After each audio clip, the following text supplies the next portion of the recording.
할렐루야. 오늘도 주님과 동행하는 하루가 되시기를 축복합니다. 오늘 말씀 본 바리새인들이 예수님께 와서 물었죠. 우리 3절의 말씀인데요.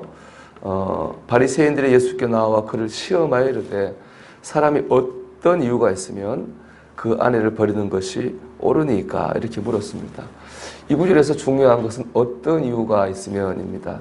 왜냐하면 이 부분, 그 아내를 버리는데 어떤 이유가 필요하냐 라고 하는 것이 그 당시에 굉장한 격렬한 논쟁의 주제였습니다. 힐렐이라는 학파는 아주 사소한 이유로도 이혼이 가능하다 이렇게 말을 했고, 삼마이라는 학파는 성적인 부정 외에는 이혼해서는 안 된다 이렇게 가르쳤거든요. 바리새인들은 예수님을 이 논쟁으로 끌어들이려 한 거죠.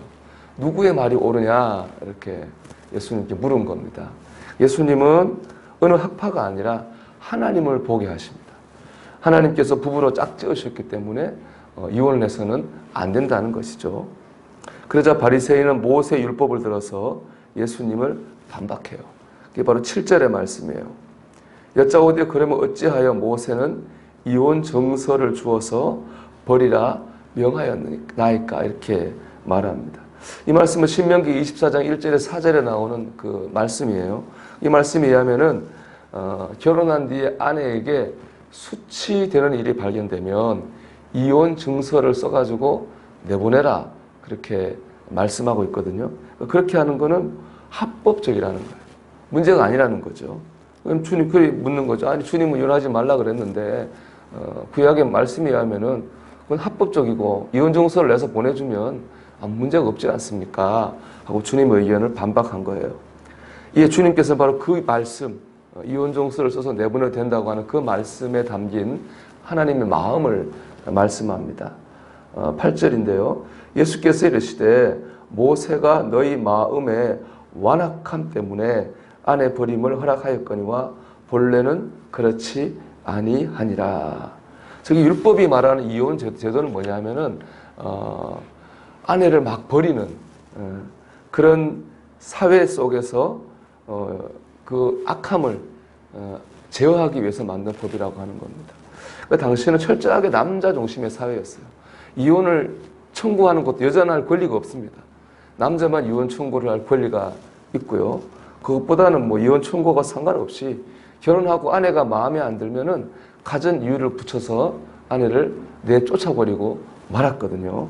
결국에 이 이혼 제도라고 하는 것은 이런 여성의 인권이 없는 상황에서 여성의 인권을 보호하기 위한 장치, 남자의 그런 완악함을 막기 위해서 만든 것이 바로 이 신명기 24장 1절에 4절에 나오는 이혼 증서를 써줘서 얻어야 된다라고 하는 그런 말씀이라는 겁니다.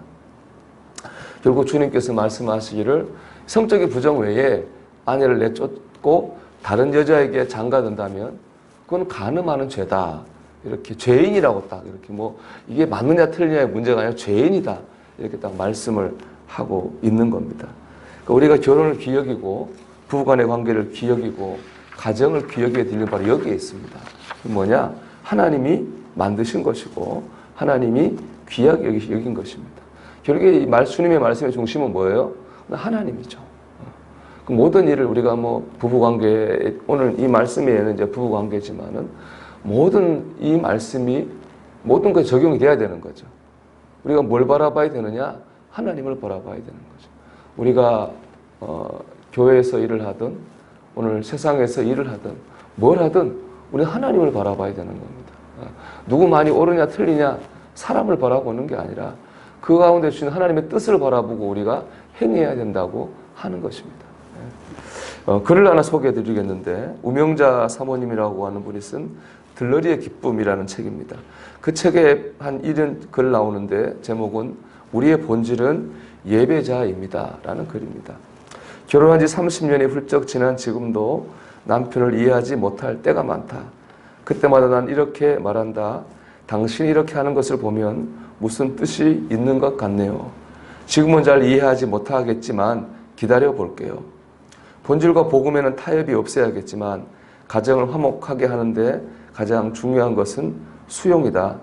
나중에 시시비비가 가려지더라도 일단 수용하면 좋은 길로 가게 된다.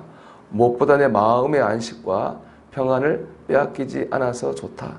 내 마음이 메마르고 비틀리면 주님 말씀도 잘 들리지 않고 내 마음이 혼탁하면 상대방의 마음도 잘 보이지 않는다. 나는 사랑받는 아내, 인기 있는 엄마가 아니라 예배자로서 성공하고 싶었다. 예배자의 삶을 성공적으로 산다면 아내 역할도 엄마 역할도 잘할 수 있다고 믿었다. 내가 지금도 가정에서 승리할 수 있는 것은 행복한 결혼, 행복한 부부를 목표로 하지 않기 때문이다.